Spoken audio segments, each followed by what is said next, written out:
প্রিয় দর্শক, বৃষ্টি এবং ঠান্ডা সময়টা যদি হয় সন্ধ্যা, তাহলে এক কাপ কফি হলে কেমন হয়। তো সেই জন্য আমি চলে এসেছি মস্কো শহরের সবচেয়ে বিখ্যাত ক্যাফে পুশকিনে। এটি হচ্ছে এখানকার রয়্যাল ক্যাফে।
50 বছর আগে এক ফরাসি গায়ক মস্কোতে ঘুরতে এসেছিল।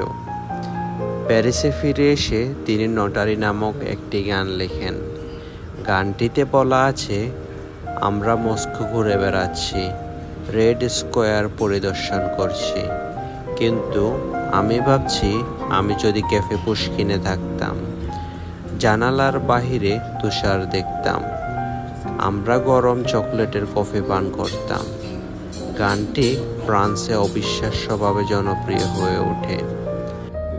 এরপর থেকে মস্কোতে ফ্রান্স থেকে আসা ফরাসি দর্শনার্থীরা ক্যাফে পুশকিন খুঁজে বের করার চেষ্টা করেছিল।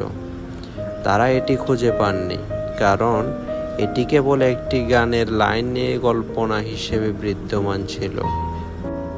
তারপর এক রাশিয়ান বংশধর শিল্পী এই রেস্তোরাঁর মালিককে ক্যাফে পুশকিন তৈরি করতে অনুপ্রাণিত করেন। 19 শতকে 1999 সালে রাশিয়ান অভিজাত প্রাসাদের পরিবেশ অনুকরণ করে তৈরি করা হয়েছে এই ক্যাফে পুশকিন 5 স্টার রেস্তোরাঁ।